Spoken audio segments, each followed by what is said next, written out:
నదీ జలాల విషయంలో తెలుగు రాష్ట్రాలు గొడవలు పెట్టుకుంటే వచ్చే ప్రయోజనం ఏమీ ఉండదని సీఎం చంద్రబాబు పునరుద్ఘాటించారు. మన వద్ద నీళ్లు మిగిలితే తెలంగాణ కూడా వాడుకోవచ్చన్నారు. రాష్ట్ర ప్రయోజనాల విషయంలో రాజీ పడబోమని చంద్రబాబు స్పష్టం చేశారు. విషయంలో నేను ముఖ్యమంత్రి అయ్యే రోజున 7 మండలాలు తెలంగాణలో ఉన్నాయి.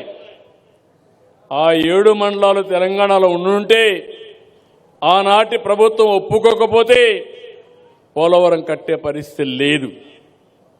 నాకు ఐడియా ఉంది కాబట్టి ఆనాటి ప్రభుత్వం నరేంద్ర మోడీ గారు, రాజ్నాథ్ సింగ్ గారు, వెంకయ్యనాయుడు గారు ఉంటే నేను గట్టిగా చెప్పి మీరు 7 మండలాలు కానీ ఇవ్వకుండా పోతే నేను ప్రమాణ స్వీకారం చేయను, నాకు ఈ ముఖ్యమంత్రి పదవి వద్దు, ముఖ్యమంత్రి పదవి తీసుకొని చెడ్డ పేరు తెచ్చుకోవడం కంటే ఈ రాష్ట్రం కోసం నేను త్యాగం చేస్తానని గట్టిగా చెప్పిన తర్వాత ప్రమాణ స్వీకారం చేసిన వెంటనే వాళ్ళు పార్లమెంట్ కూడా పెట్టకుండా 7 మండలాలు మనకిచ్చారు.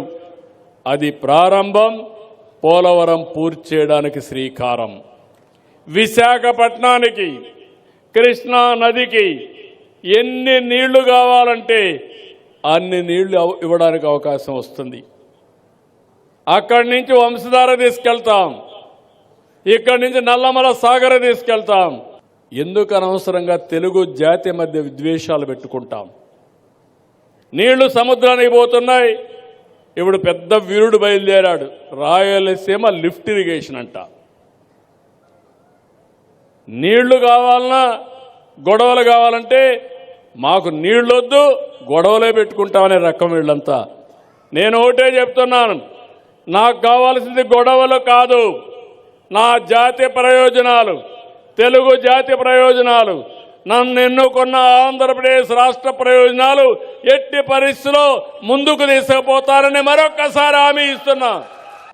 గోదావరి అనేది ఒక ట్రంక్ ఇన్ఫ్రాస్ట్రక్చర్. ఇది ఒకసారి నీళ్లన్నీ పోతా ఉంటే పంట కాలువలు, చిన్న చిన్న కాలువలు, డిస్ట్రిబ్యూటర్స్ అన్ని ఈజీగా ఏర్పాటు చేసుకునే అవకాశం వస్తుంది.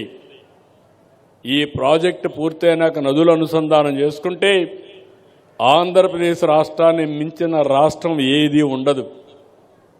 అవసరమైతే ఇక్కడ పోయే నీళ్లు తెలంగాణ కూడా వాడుకునే అవకాశం వస్తుంది.